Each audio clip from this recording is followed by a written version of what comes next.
Whoa, what's happened there, boss? I think we'll check in with Leaf a little bit later, guys. Welcome to this week's fishing report. Well, g'day folks, it's Ando from Boss Outdoor. Let's jump straight in and see what's happening in the estuary. So the estuary fishing has slowed down a little bit, guys. The water's quite cool now and quite clear, which is making it quite difficult to tempt those salmon. They are still there, they're up in the top lake, but my suggestion to get those would be to troll a hard body lure around and get them down a little bit deeper through the bottoms of the schools.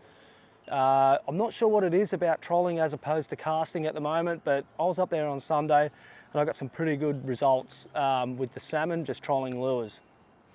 Still a heap of bread and butter species up there as well, like your brim, your trevally, flathead. Got a really nice flatty up there on a metal blade. I was stoked with that. We caught a couple, but that one was a nice fish, so I was very happy. As I was hopping those blades around up there, and I was adding a little bit of scent to those blades, but I was working them in about 4 meters of water around the artificial reef. We'll put the artificial reef coordinates up here for you, but it's a good spot to start trying, and there are plenty of fish around. Fish such as trevally. So again, a couple of nice trevally on those metal blades. The other thing worth noting is the tailor are still there. So if you're after some tailor, again, those hard body lures I was trolling around for the salmon, pretty good tailor on offer as well. So while it is slow, you may have to work a little harder, but hey, it's all fun. Get up there in the boat, head over to Sonny's kiosk, grab a feed, grab a coffee, get back out on the lake, troll around, flick a few vibes. What a fantastic way to spend the winter days, particularly while that fishing comp's on for all you young'uns. Don't be deterred if it's slow and if you're not getting bites straight away. Stick with it, the fish are there, you just got to tempt them. So moving down towards the mouth, Bar Beach, Mitchie's, Spencer, heaps of salmon down there still, guys. They're coming in and out all the time. You just got to be there at the right moment to get that school. And look, they are hard to tempt, but they are there and you can get them, so don't give up on them. But another species of fish that seems to get forgotten about a lot in this system, the humble leatherjacket. It's an absolute ripper of a species, great for the kids. I remember being a kid myself, I used to chase these things around all the wharf pylons. You just see them swimming around the weed, and a few different varieties, fan bellies and six spiners. They're just great fun and they're fantastic eating. If you get half a dozen of them and knock the fillets off them, they're just great, like crumbed and in the pan, bit of lemon, bit of tartare. Oh, let's go and get some. But yeah, don't deter from catching a leatherjacket, because when the water's cold and clear and it's hard to catch all those other fish, the old leatherjacket, he will still eat. So another species of fish that is a staple through winter is the tailor, and there's plenty of tailor still around up in the lake. Ads has been getting a few, but it's on the beaches where the big ones are. If you get out on the beach up at north end of Tura or down here on Main Beach, you're going to find some cracking tailor, and I'm talking big fish, and it's definitely worth braving the cold and getting out after those. Throwing a metal lure into the gutters. We've spoke about gutters in our last report, showing you where the troughs are and the sandbars. But a bait, a humble pilchard on a ganged hook, that is your best shot for a tailor. So give that a shot if you want to fish the beaches. North end of Tura, right in the middle of Maine. Okay guys, the rock fishing, it's heating up. This is the time of year where it really gets hot, even though the weather's cold, but the fishing gets hot, if you know what I mean. Plenty of drummer around, a few brim in those wash zones as well.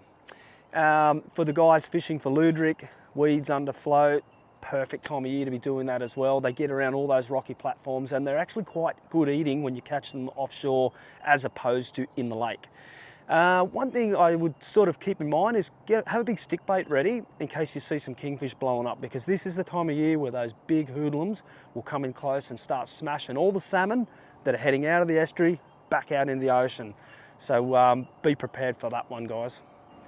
So the offshore fishing, guys, it's actually slowed up a little bit, but that doesn't mean to say it won't change. We've got a bit of swell coming this weekend, which might stir things up and bring those snapper back up on the chew.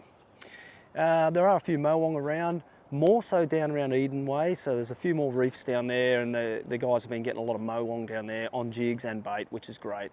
Baits such as pilchards, squid, even prawns. Moe's love prawns. The other fish I'd like to talk about are the gurnard.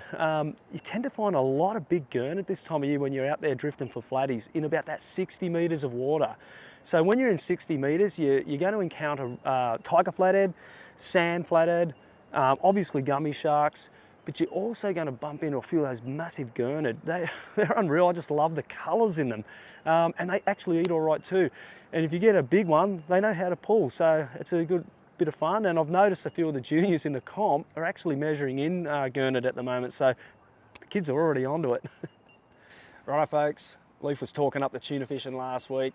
I did hear he hooked one, but I did also hear there was a mishap. Let's go and check in with the big fella. There, cheers mate. Far out, the highs and lows of fishing, hey? We got up early this morning and headed out really wide to Tarthra. That zero line was about 38 miles straight out off Tarthra. So we came and put the gear in, and dead set had the gear in for about 5 minutes, and one reel just screamed off. Fought the fish for about half an hour, got it to the side of the boat, big sickles, bloody looking amazing yellowfin tuna. It would have been, I don't even know, but I reckon 60 or 70 kilos. It was a really good fish.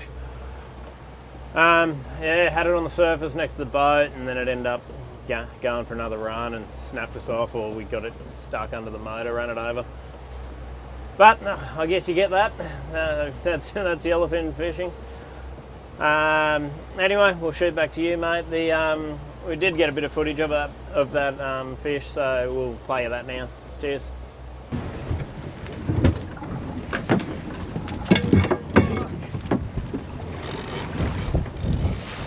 Sorry on that gaff.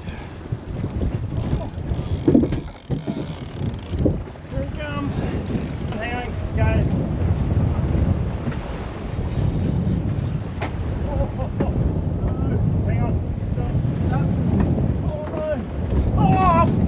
Oh, mate. Gutted for you. Take the positive out of it though, man. You located those tuna last week using rip charts. You got out there amongst it and you found the fish straight away, which is absolute credit to you, mate. So well done. Keep trying, mate. You will get one. So if you haven't got rip charts, guys, come into Boss Outdoor. We've got it on our computers around the clock, which will help you find the right water to help hopefully find those tuna. So I have heard that the fishing up in the high country is red hot. A lot of those brown trout have come back from their spawn run and they're hungry and willing to feed. So if you're after a trout this weekend, maybe give that a shot. Now, Nath from our Canberra store has actually informed me that the shores around Middling Bank and the Buckandera Arm are good, so that's where I'm going. I love Buckandera, it's my favourite place. Get to kick a fire over right there on the lakeside, cast a bait over here, throw a lure over there, and just enjoy the serenity. So hopefully I'll be able to bring you a fresh report next week on the trout front. But if you're in the Canberra area, be sure to drop in and see the crew at our Boss Outdoor in Canberra. They're fantastic fly fishermen and just avid anglers in general, so they'll be able to answer all your questions regarding anything freshwater. Okay viewers, this week's Boss Deal. Come in and ask us about our buy one, get one free Takumi lures. Okay folks, that wraps up this week's fishing report. If you have any other questions, whether it be what bait, what hooks, or just where they're biting, come in to Boss Outdoor so we can hook you up. And if you enjoy our videos, please like and subscribe.